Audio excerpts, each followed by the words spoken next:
Good day mga boss at welcome to my channel. Ngayon share ko sa inyo kung paano mag-format ng bagong SSD storage. Tara, simulan na natin.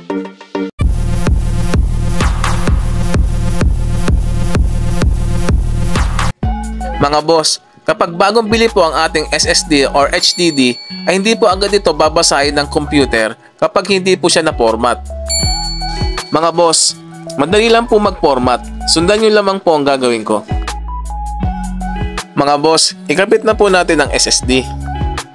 Lagyan po natin ng SATA cable at SATA power supply.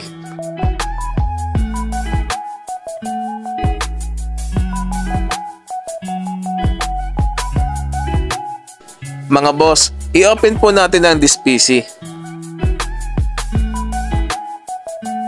Mga boss, sa nakikita nyo, hindi po binasa ang SSD. Tanging lumang HDD lamang po ang binabasa. Sa una po ay aakalain natin na sira ang SSD. Sa totoo po ay naka-offline lang po ito.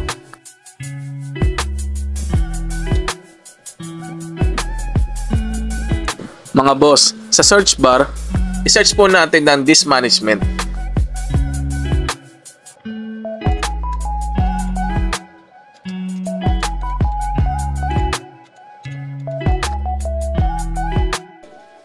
Mga boss, ito po yung ating SSD.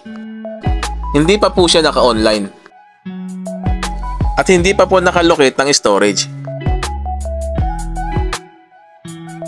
Itapat lamang po sa disk unknown at pindutin ng mouse to. At piliin ang initialize disk.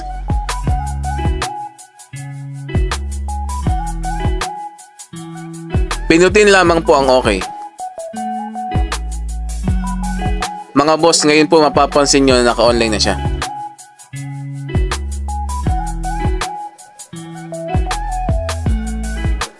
Pagkatapos naman po ay pindutin po ang mouse to sa unlocated. At piliin ang new sample volume. Pindutin po ang next.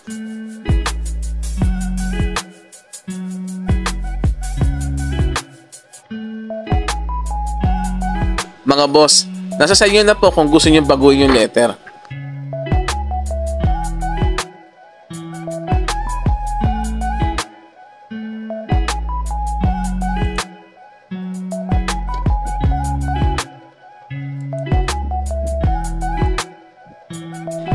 Hintayin lamang po na maging blue ang kulay.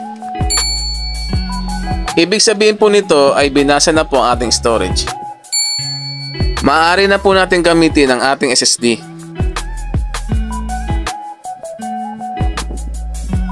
Check po ulit natin sa this PC. Mga boss, ito na po yung bago nating SSD.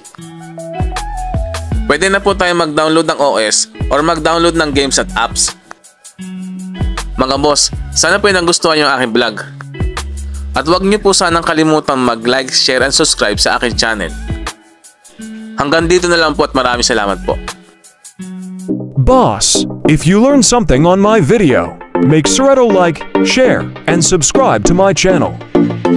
See you on my next vlog. Thank you. Thanks for watching.